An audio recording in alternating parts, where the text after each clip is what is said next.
ang aking komentaryo dito is nakasalalay ito kay Marcos Jr. So, Mr. President, you still have, 2 years in your term. There is still a way to turn things around. Dito naman tayo sa issue po ng excise at VAT sa langis. Ang paliwanag po ng Department of Finance, kaya nga hindi nila inirekomenda at hindi rin ginalaw ng Pangulo ang excise tax dito po sa iba't ibang mga produktong petrolyo, lalo na dito sa gasolina at diesel, ay dahil daw po marami sa mga gumagamit daw nito at ang makikinabang lang daw nito ay mga mayayaman. Ano po ang masasabi niyo po dito, Doc? Well, ganito kasi yan eh. We have to understand na sino ba yung mga mayayaman na yan? Yan ba yung mga middle class na may sasakyan? Kasi kung yan yung middle class na may sasakyan, they deserve a relief from the fuel price increases. Kasi itong mga middle class, mga kababayan, sila nagbabayad yung binabayaran ng buwis ng middle class. Kinakalpas ang sahod niyan sa pay stub. Bago pa makuha yung sahod nila, nakalpas na. So kumbaga, this would help the middle class. Ngayon, yung mga kababayan natin na mahihirap talaga, no, na wala naman silang sariling sasakyan, makikinabang pa rin sila dyan kasi nga, yung sa public transport, bukod sa ayuda na binibigay sa mga drivers, makakatulong pa rin yung pagtatanggal ng excise tax. So, kumbaga, ang aking reasoning dito is tanggalin na lang yung excise tax kasi nga, para lumago yung ating ekonomiya. Remember, na kapag ka nagkaroon ka ng pagbawas ng buwis, kagaya halimbawa ng pagtatanggal ng excise tax, that is an additional money sa bulsa mo. Regardless kung mayaman ko o mahirap. At yan ay nakakadagdag yan in terms of stimulating consumption. Tandaan natin that our economy is consumption-driven. At ang goal ng policy na yan, Admar, is na hindi maihinto yung economic activity. So, ibig sabihin is, hindi sapat na reason sa akin, bilang isang economist na lahat makikinabang. Ang goal dito talaga is to stimulate economic activity. At pag nagbawas ka ng tax, ang nangyayari niya, it stimulates the economy in a way, kasi nga, may increase yung consumption ng tao. And that is, yun yung pinaka-goal natin. Kasi pag nag-increase ka ng consumption, Admar, tandaan din natin na meron pa rin namang VAT sa ibang produkto. So, kumbaga, yung nabawasan na gastos mo sa gasolina, halimbawa, as a result of the removal ng excise tax, that could be spent elsewhere na pwede rin patungan ng VAT on other consumption. Kaya nga hindi sufficient na reason sa akin yung sinasabi nila ng gobyerno na hindi pwede kasi makinabang yung mayayaman. In fact, ang nakikita ko dito na talagang reasoning nila dito, ayaw nilang mabawasan yung kita ng gobyerno. Naman natin kung saan napupunta yung kinikita ng gobyerno na yan. Napupunta yan sa bulsa ng iilan. So, kumbaga, what needs to happen here is, kagaya ng proposal ni Congressman Leandro Pibisner, which is that Congressman, okay, I don't want to call him a kid, but he's so young, he's brilliant, and I believe that he did the calculations, and I'm convinced that pag tinanggal mo yung buwis na yan sa langis, makakatulong yan sa ekonomiya. Ito pa, dagdag ko pa, Admar, bago ko ibalik sa iyo, Dito sa Canada, nagbawas na kami ng excise tax. No? In fact, ang ibinawas sa amin dito ay 10 cents per liter. So, ginagawa na ito ng ibang bansa, mga kababayan. Hindi lang, dapat sa Pilipinas, ginagawa din yan. Considering mahirap na bansa ang Pilipinas, kumpara sa Canada. And dito sa Canada, ginawa na namin yan. So, kumbaga, there is a way to do this. And I think yung justification nila na mga mayaman makikinabang, I think it's a lame excuse to reduce the VAT. I believe na kailangan i-reduce talaga yan. Pero tingin niyo po feasible yung sinasabi ni Congressman Leviste po na gawing 10% yung VAT at yung mga hindi kailangan na paggastusan ngayong taon na ito, nabanggit niya yun, kasama na nga yung hosting natin sa ASEAN, yung confidential fund ng Office of the President at iba pang yung mga travel expenses na pwedeng pagkunan natin. At the same time, meron pa rin tayong makukuha, no? Kumbaga mababawasan lang yung ano at yung ipapalit is yung pondo na galing dito sa mga pwede namang walang pondo, Doc. Well, the reduction in excise tax itself can be financed by reduction sa MOOEs at MAT. Kasi yung ating mga congressman, yung mga senador, mga opisyalis, may mga MOOE yan.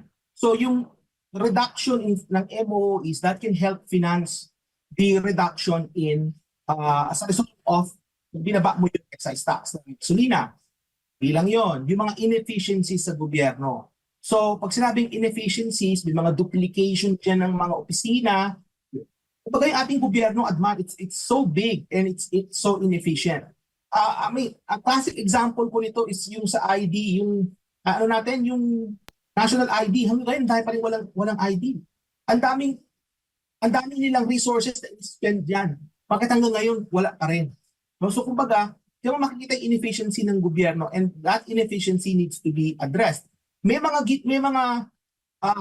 ginagawa ang gobyerno that can be automated using artificial intelligence. So that is something that can be explored. Baka mas makakamura sila kapag AI na lang ang gagawa niya. So there are ways to trim the fat, ika nga, no, para magkaroon ng reduction din tayo sa government spending in an efficient way para mas maramdaman ng tao, no, yung ginagawa ng gobyerno, kagaya halimbawa sa kaso ng pagbaba ng excise tax. Kasi there's really an argument to be made na okay, pag nagbawas ka ng excise tax o if not tinanggal mo siya totally, magkakaroon ng kawalan yan sa revenue ng gobyerno. Totoo naman yan. However, pwede mo pa rin punan yun by looking elsewhere. Tama si Congressman Leviste that there are ways to do this, kagaya yung mga travel expense, yung mga MOOE, yung mga inefficiency sa ating gobyerno.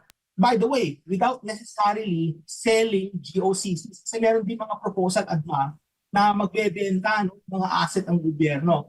Ang aking suggestion dyan is they need to be careful in terms of selling these assets kasi baka sa future mas kinakailangan natin pang yung mga asset na yan wala na, no? So kumbaga they need to look somewhere immediate. Kagaya halimbawa sa kaso ng politiko natin, bawas-bawasan nyo yung inyong travel, bawas-bawasan yung MOOE, yung pag-hosting na yan. Yung sa mga ASEAN na mga events na yan, baka pwedeng virtual na lang muna. No, considering na ang mahal ng ang produktong petrolyo, imbes na lumipad yung mga delegates, baka po pwedeng itong taon na ito, virtual na muna sila kasi nga mataas ang transport cost. No? So there are creative ways to do this para ma-address yung magiging kawalan kapag tinanggal or binawasan yung excise tax sa gasolina at Opo, dito naman po sa usapin po, Doc, na ito pong sa ekonomiya po natin, lumalala na po, no? Sa mata po ng mga investors ngayon, paano po kaya makakabawi ang Pilipinas? Meron pa bang turning point kayong nakikita o medyo malala na? Do you think na sa mga kapitbahay natin na mga bansa na lang babagsak yung mga investors? Alam mo, kung kanino nakadepende itong turning point na ito, nakadepende ito kay Marcos Jr. Kasi ang principle dito, mga kababayan, parang ang Pilipinas ay nasa isang bangka. At ang nagtitimon yan, si Marcos Jr. Ngayon, pwedeng gawin ng nagtitimon is papunta ang bangka sa waterfalls at mahuhulog. O pwedeng gawin ng magtitimon ay ibahin ng direksyon para hindi ka mapunta sa kapahamakan. Ngayon, sa nakikita ko sa galaw ni Marcos Jr., hindi gumagalaw yung timon. Kung saan yung papunta kung saan papunta yung bangka, kung ay kapapahamak ng bangka, that is where it's going. So, kumbaga, sa nakikita ko sa ngayon, unfortunately, mukhang malabo. At mas lalo pa ito na napalala as a result of this conflict sa gitnang silangan, mga kababayan. So, kumbaga, ang aking komentaryo dito is nakasalalay ito kay Marcos Jr. So, Mr. President, you still have, 2 years in your term. There is still a way to turn things around. So, yung mga dapat na ipakulong, maipakulong. yung mga reforma na pinangako ninyo nung kampanya, baka naman po pwedeng magawa yan, maibaba yung singil sa kuryente, maitaas yung productivity natin. Nabanggit po yan ni Marcos Jr. noong kampanya noong 2021 and 2022 na ma-improve yung productivity sa ating bansa. Hindi ito na isagawa, mga kababayan. So, ang nakadepende po ito sa kanya. No? Pero hindi ibig sabihin na walang pwedeng gawin ang mga mamamayan. So, what ordinary people can do is to actually voice out kung ano yung kanilang saloobin. Meron pa rin naman tayong mga leaders kung saan na naniniwala sila na pwede pa rin naman na magkaroon ng reforma. Kaya halimbawa ni Congressman Viste, no? Kagaya ni Congressman Barsaga. Yung mga yan, these are young people, sila ang future ng ating bansa, Admar. Ako naniniwala na sa sila magiging future talaga, no, in terms of leadership. At naniniwala ako na may pag-asa pa rin naman yung ating bansa. Pero sa nakikita ngayon, dahil si Marcos Jr. ang humahawak ng timon, mukhang sa ngayon, Admar, malabo. No, malabo na makita natin na ang liwanag kagad. Nandiyan ang liwanag, pero I think we're still far from it.